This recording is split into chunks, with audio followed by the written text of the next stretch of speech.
In this video, I'm going to show you how to assemble the chloroplasts that come with the Dynamic Cell Model Kit. In each bag of Dynamic Cell Model Kits that you get, there are 3 smaller little baggies that contain little green parts, and these are all needed to assemble the chloroplast. One of the baggies contains thylakoids that have a smooth top on them. Another bag contains thylakoids that have a hole in the top so they can be stacked. And then the final bag contains little pins that you need in order to put all of the thylakoids together and create an entire assembly. Have your students do it. If your students do it, it's a really good way for them to begin to understand the difference between a single granum of thylakoids or a single thylakoid. What I found to work best in assembling all of your chloroplasts is to start off with some pre-made stacks. So I assembled over here some stacks of thylakoids that are 4 high, some that are 3 high, some that are just 2 high, or 1 or even 5. And you can pick and choose what you're going to use where when you create your chloroplast. The easiest way to start is to pick one of the larger stacks, and they stack right up if you have the ones with the holes in the middle.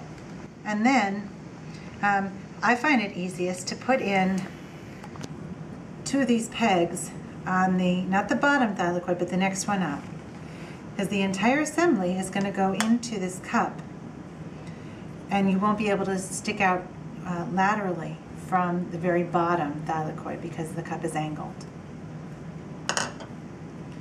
Then I'll put 2 of the pegs in the next thylakoid up. And now I've got a good beginning to have my grana radiate out from a central spot. So now I can just start taking some stacks. I'll take a stack of 3 and stick it on, a stack of 2, stick it on. I can put another stack of 3 on. I could put a stack of 4 on. Doesn't matter how you do it. It's up to you. After I've done that, this entire assembly is still, you can put it right in and be done with it, or you can continue to extend because there's still room in this cup. So we might as well fill the cup. That's what chloroplasts are. They're full of these membranes. So now just stick a couple of extra pegs on. I'll stick a peg out to a side here and put on maybe a stack of 2. And on the other side, I'm right-handed, so I have to turn it around so I can do it. I'll stick another peg in over here. Maybe just put a singleton on. Boop. And now the entire thing can get placed into this cup and press down. And this is the beginning of your chloroplast. To finish it off, you need the outer membrane, because remember, a chloroplast has 3 membranes. The outermost membrane, the inner membrane, and then this inner membrane gets folded into these thylakoids and is filled with chlorophyll. So now all I have to do is press this inner membrane into the outer membrane, and I've got a second chloroplast, similar but not identical to the first one I showed you. Once you have your chloroplasts all assembled, keep in mind that they can all be disassembled pretty easily. And some pieces might fall out while your students are working with them. That's fine.